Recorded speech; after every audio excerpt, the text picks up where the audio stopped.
یہ کہانی ایک ایسے لیڈر کی ہے جس نے اپنی سیاست کا آغاز بٹل کے پہاڑوں اور گاؤں کی کچی آبادیوں سے کیا۔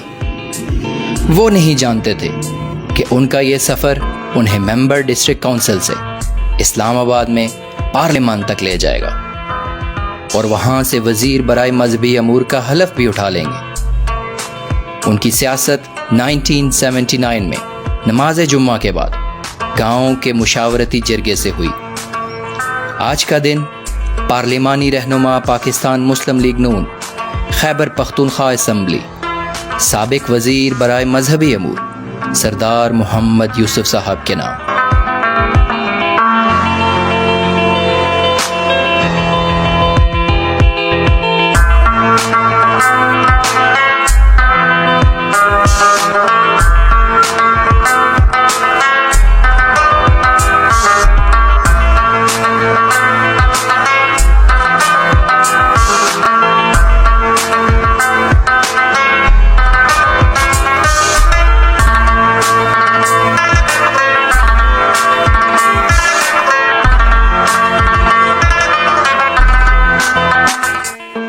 ہم صبح 7 بجے سردار ہاؤس پہنچے۔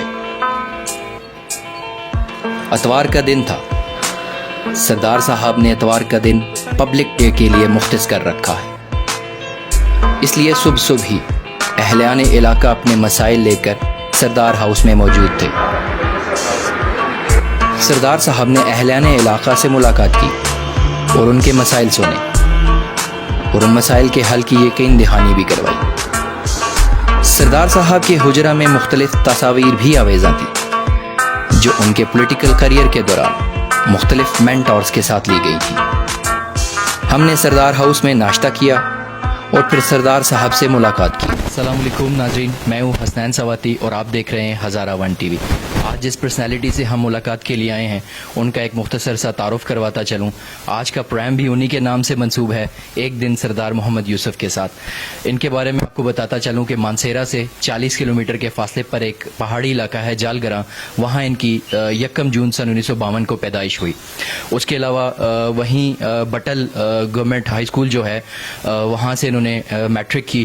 اس کے بعد government post graduate college Abbottabad میں انہوں نے for the purpose of graduation admission لیا، کیونکہ ان کے جو بڑے بھائی ہیں وہ یو کے میں سیٹل تھے۔ دین انہوں نے ان کو اسپانسر کیا اور یہ 1975 میں یو کے چلے گئے، وہاں انہوں نے MBA کے لیے ایڈمیشن لیا۔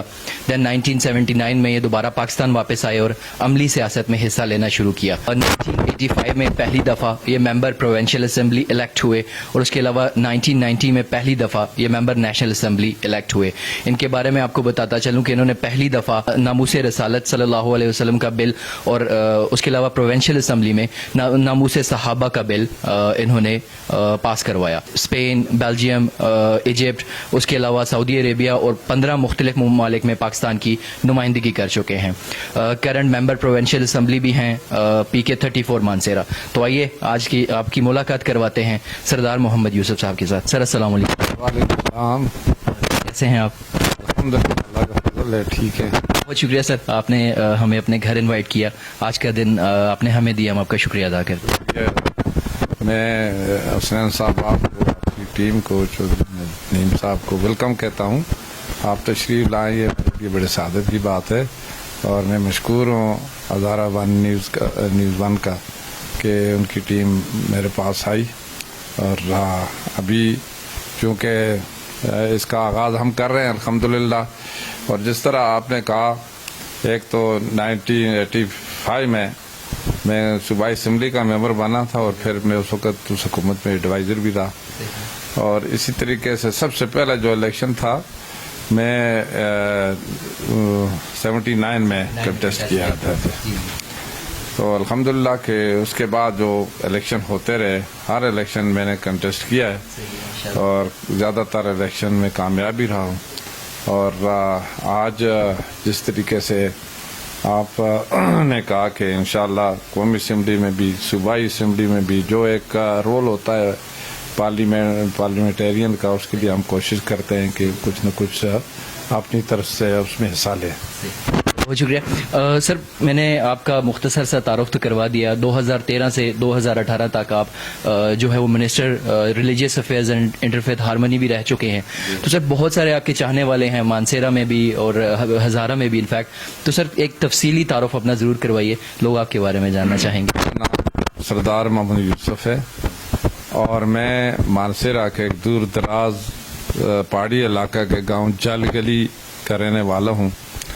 میری پیدائش 1 جون سرٹیفکیٹ کے مطابق 1 جون 1952 کی ہے اور میں نے پرائمری تعلیم اپنے گاؤں میں حاصل کی اور مذہبی تعلیم جو تھی اپنے محلے کی مسجد میں اور اپنے گھر سے جو میرے بڑے بھائی صاحب تھے ان سے لی.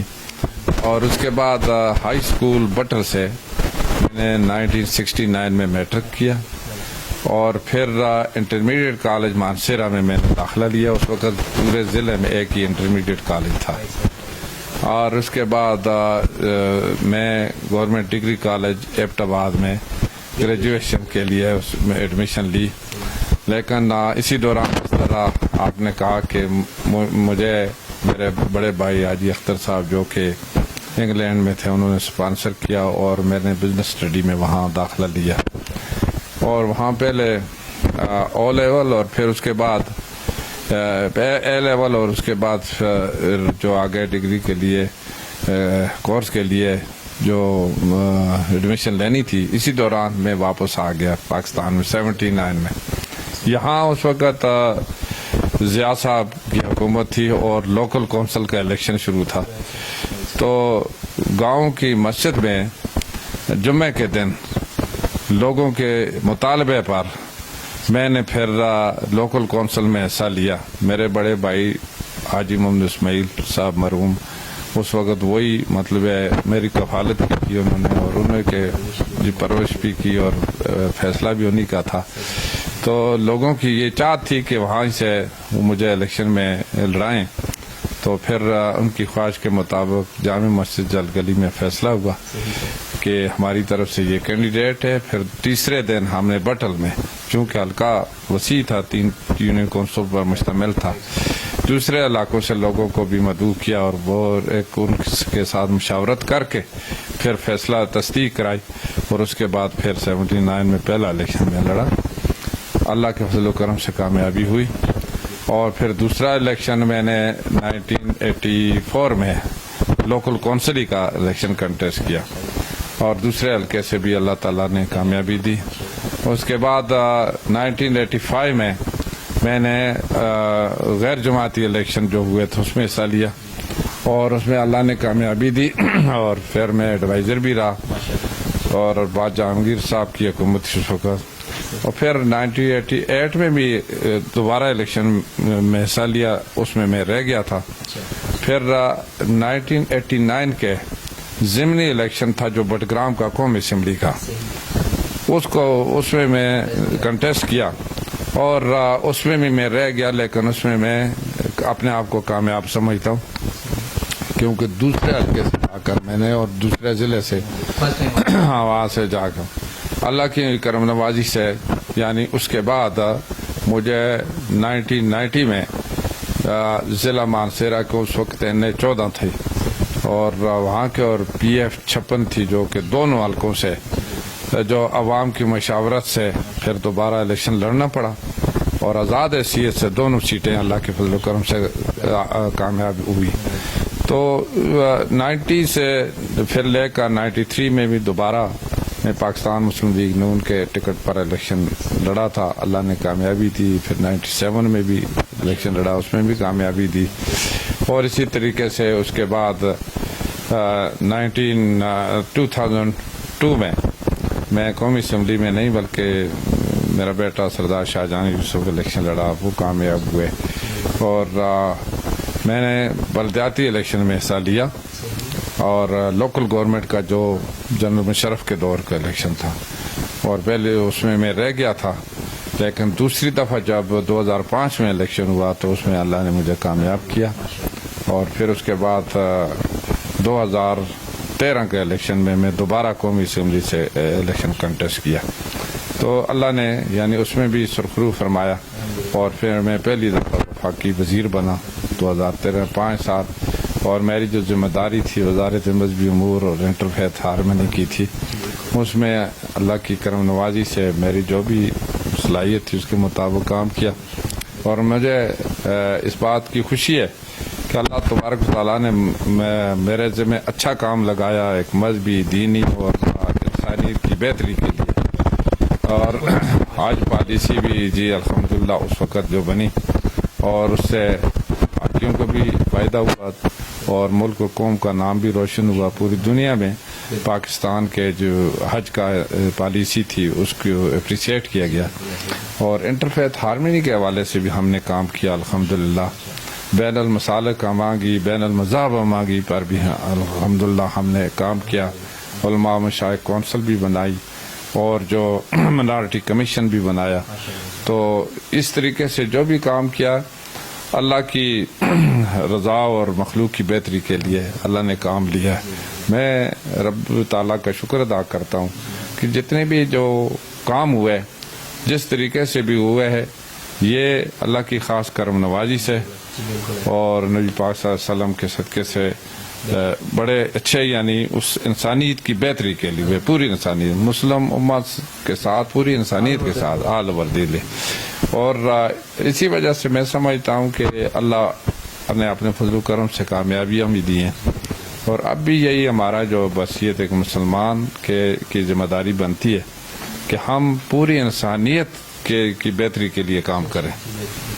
اور آخری امت کے آخری نبی کے آخری امتی ہیں تو ہم نے تو اس لحاظ سے کام کرنا ہے، سوچنا بھی اور کام بھی کرنا ہے. جی الحمدللہ.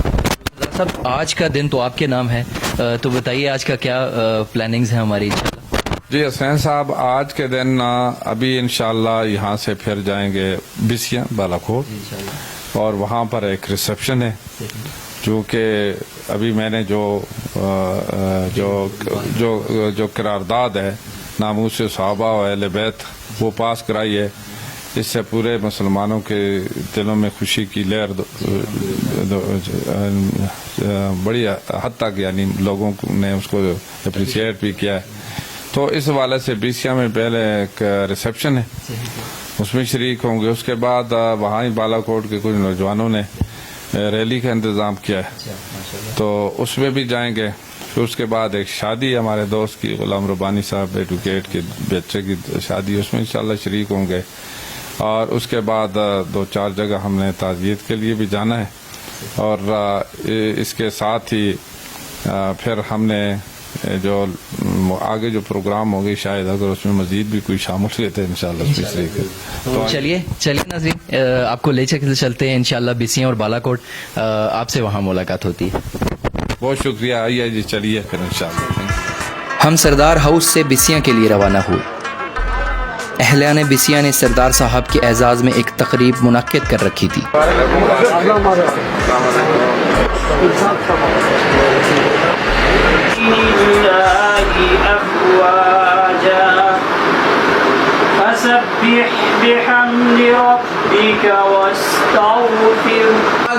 آپ کی اس کام کی وجہ سے ان کی قبر میں ہم کو ضرور سکون پہنچا ہوگا کہ انہوں نے آج شروع میں جو آپ اس تحریک میں آپ کے ساتھ تھے، آپ نے آج ان کی روح کو سکون پہنچایا. مجھے اللہ رب العزت سے امید ہے آئندہ بھی انشاءاللہ جس میں مختلف سیاسی اور سماجی شخصیات کے ساتھ ساتھ معززین علاقہ کی کثیر تعداد نے شرکت کی. اس تقریب کا مقصد سردار صاحب کا شکریہ ادا کرنا تھا کہ انہیں ناموس رسالت صلی اللہ علیہ وآلہ وسلم کا بل قومی اسمبلی اور ناموس صحابہ اہل بیت کا بل صوبائی اسمبلی سے پاس کروایا. اپنے ایمان کے مطابق ایک فریضہ تھا وہ ادا ہوا اور جس کی وجہ سے مجھے بھی بڑی خوشی ہے اور آپ سب کو بھی اس پر دلی خوشی ہے. اس پر جتنا بھی اللہ تبارک تعالیٰ کا شکر ادا کیا جائے کم ہے. پھر میں آپ سب کو شکریہ ادا کرتا ہوں کہ آپ نے ان باتوں سے میری حوصلہ افزائی کی. بعد ازاں سردار صاحب نے بسیاں سے بالاکوٹ شہر کا سفر شروع کیا. جو ایک ریلی کی صورت میں تھا۔ 2013 سے 2018 تک minister religious affairs and interfaith harmony رہ چکے ہیں۔ ڈیورنگ دیٹ ٹینیور آپ نے جو حج پالیسی اناؤنس کی تھی اس کو نہ صرف پاکستان میں بلکہ اوورسیز پاکستانیز نے بھی بہت اپریشیٹ کیا تھا، بہت سراہا تھا۔ اس حج اسکیم کا آپ ہمیں تھیم بتائیں گے کہ کیا تھا؟ 2013 میں الحمدللہ حج پالیسی کا جو اعلان ہوا تھا اس میں سب سے پہلا میرا مقصد یہی تھا کہ ایک ایسی پالیسی مرتب کی جائے جس میں عام مسلمان جو ہے وہ حج کر سکیں اور جن کی خواہش ہو اور کم خرچے پر وہ حج کے لیے جا سکیں اور انہیں فیسلٹی بھی مہیا کیے جا سکیں۔ اور اس میں سب سے زیادہ بات جو وہ ایک اپنے ایمانی جذبے کی ہوتی ہے، اور جس وقت میں نے حلف اٹھایا اور اس میں مجھے یہ وزارت دی گئی تو میں نے سوچا کہ یہ ایک عبادت ہے اور میں اس کو عبادت کی نظر سے سر انجام دوں، اور اللہ تبارک و تعالیٰ نے فضل و کرم بھی کیا جس کی وجہ سے یعنی اس پالیسی میں بھی کامیابی ہوئی اور اس کی پالیسی کی امپلیمنٹیشن میں بھی کامیابی ہوئی۔ بہت مثبت سوچ سردار صاحب، اپریشیبل ہے۔ سردار صاحب ایک اور سوال کہ Spain, Belgium, Egypt, Denmark, China, سعودی عربیہ سمیت آپ 15 مختلف ممالک میں پاکستان کی طرف سے آفیشیلی ٹورز کر چکے ہیں۔ کوئی ایک ایسا آپ ہمارے ساتھ شیئر کرنا چاہیے ایونٹ، کوئی ایک ایسا ٹور جس میں پاکستان کی بہتری کے لیے کچھ ایسی مثال بنی ہو، کوئی اگزامپل ہو آپ کا کوئی بھی ٹور اوورسیز؟ جی، میرے جس طرح آپ نے کہا حسین صاحب کے مختلف ممالک کے ٹور میں نے کیے، اور میں نے جس طرح آپ نے سب سے پہلے نام دیا اسپین کا، تو مجھے اس کا بڑا شوق تھا کہ میں اسپین کو دیکھوں، کیونکہ اسپین ایک ایسا ملک ہے جس پر مسلمانوں نے کچھ 750 سال تک حکومت کی، اور وہاں پر مشہور مسجدیں بھی بنائی جس طرح مسجد قرطبہ ہے، اور اسی طریقے سے الحمرا اور اس کے ساتھ غرناطہ مشہور جو شہر تھے ان کو بھی دیکھنے کا شوق تھا۔ تو اس سلسلے میں جب وہاں گیا ڈائریکٹ میڈرڈ گیا، میڈرڈ سے پھر میں جو ایک دوسرا شہر ہے وہاں، اور وہاں سے پھر میں نے بائی روڈ سفر کیا۔ اچھا، تو دریا کے کنارے غرناطہ ہم جس کو گرناڈا بھی کہتے ہیں، وہاں رات پہنچے۔ صبح وہاں پر الحمرا جو مشہور پیلس ہے اس کو وزٹ کیا، اور پرانے اس وقت جب دیکھتے ہیں آپ تو پھر ایک تاریخی جو ایک منظر نظر آتا ہے۔ تو اس کے بعد پھر میں قرطبہ مسجد کے دیکھنے کے لیے گیا، تو وہاں مجھے بڑا افسوس بھی ہوا دیکھ کر، انتہائی افسوس ہوا کہ اب وہ اس کی سب سے بڑی ریزن یہ تھی کہ وہ اب مسجد اس طرح کی نہیں رہی، مسجد کا تقدس نہیں رہا، وہ ایک میوزیم بنا ہوا ہے، اور ایک ٹورسٹ کے لیے ایک وہ دیکھنے کی ایک جگہ انہوں نے بنائی ہوئی ہے، ٹکٹ لگائے ہوئے ہیں اور اس سے انکم حاصل کرتی ہے گورنمنٹ۔ تو اس میں مختلف مجسمے رکھے ہوئے، مختلف چیزیں رکھی ہوئی میوزیم میں، ممانعت ہے حالانکہ دین، اور دین میں ممانعت ہے، اور پھر اس کا تقدس بھی وہ نہیں رکھتے کہ یہ مسجد کے طور پر یعنی پیش کی جائے۔ تو یہ بہت بڑی ایک زیادتی ہے، جہاں ہیومن رائٹس والے پوری دنیا میں اس چیز کے لیے بڑے زور لگاتے ہیں کہ جس مذہب کے جو ان کے مقدس مقامات ہیں اس کو کا تقدس بحال رکھا جائے، لیکن وہاں اسپین میں اس حکومت نے کوئی اس کو بحال نہیں رکھا۔ تو اس وجہ سے دیکھ کر بڑا افسوس بھی ہوا، اور یہ اس سے ہٹ کر بھی بہت ساری جو ممالک کے مختلف جو وہاں کے مناظر ہیں تو وہ دیکھنے کا موقع ملا، لیکن میں سب سے زیادہ آپ کو پتہ ہے کہ میں مکہ مکرمہ، مدینہ منورہ، سعودی عرب جاتا رہا ہوں۔ ایک تو میری ڈیوٹی بھی تھی، دوسرے مجھے شوق بھی تھا، اور جس طرح مجھے مکہ مکرمہ یا مدینہ منورہ میں سکون ملتا تھا، اسی طریقے اس طرح مجھے کسی بھی دوسرے ممالک میں نہیں ملا۔ تو اس وجہ سے میں یہ کہوں گا کہ ایک روحانی خوشی محسوس ہوتی ہے جہاں حضور پاک صلی اللہ علیہ وسلم کے روزے پر حاضری دے کر، اور اسی طریقے کے ساتھ جو مکہ مکرمہ میں طواف کر کے، تو اس سے ایک ایمان بھی تازہ ہوتا تھا، اور خوشی بھی محسوس ہوتی تھی. بہت زبردست. جی. سردار صاحب آپ نے کرنٹلی جو ہے وہ نیشنل اسمبلی میں تحفظ ناموس رسالت صلی اللہ علیہ وسلم اور صوبائی اسمبلی میں تحفظ صحابہ اہل بیت کا ماشاءاللہ جو بل ہے وہ منظور کروایا. اس کے بارے میں تھوڑی سی ڈیٹیل بتائیے ذرا. دیکھیں جی, نیشنل اسمبلی میں 1992 میں میں نے قرارداد پیش کی, اور اس قرارداد میں جو گستاخ رسول کی سزا اس سے پہلے یہ تھی کہ سزائے موت یا عمر قید کی سزا تھی. تو اس سے بعد لوگ فائدہ اٹھا لیتے تھے, شک کی بنیاد پر فائدہ اٹھا لیتے تھے. اس میں میں نے قرارداد میں ترمیم لائی کہ یہ صرف اور صرف سزائے موت ہونی چاہیے. اس ترمیم وہ جو قرارداد پاس ہو گئی, اس کے بعد بل حکومتی سطح پر ہم لائے, اور اس وقت ہماری پارٹی کی حکومت تھی, پاکستان مسلم لیگ نون کی حکومت تھی, نواز شریف صاحب پرائم منسٹر تھے, میں اس میں شامل ہوا تھا, آزاد جیت کر شامل ہوا تھا. تو الحمدللہ کہ وہ جو ہے وہ بل پاس ہو گیا, اور اس کے بعد یہ صرف اور صرف سزائے موت کی سزا اس میں تجویز کی گئی. بلکہ ابھی جو قومی صوبائی اسمبلی میں جو کہ اس وقت جو دوسری قرارداد ہم لائے, تو یہ ناموس صحابہ اور اہل بیت کے متعلق قرارداد پاس ہوئی ہے. اور اس وقت اس کی بھی ضرورت تھی, کیونکہ جو اسلام دشمن قوتیں ہیں وہ مختلف بہانے تلاش کر مسلمانوں کو آپس میں لڑاتی تھی. تو اس وجہ سے ناموس صحابہ بل, ناموس صحابہ اور اہل بیت بل جو ہے وہ اس کی ضرورت ہے, اور جو قرارداد متفقہ طور پر 1 جون کو پاس ہو گئی ہے. تو اب مرکزی حکومت کی ایک ذمہ داری ہے کہ اس پر قانون سازی کرے. سردار صاحب ایک اور بہت امپورٹنٹ چیز کہ مانسیرا جو ہے وہ ایک زرعی علاقہ ہے, تو جو ایگریکلچر ریفارمیشن ہے وہ دیکھنے میں نہیں نظر آ رہا میں.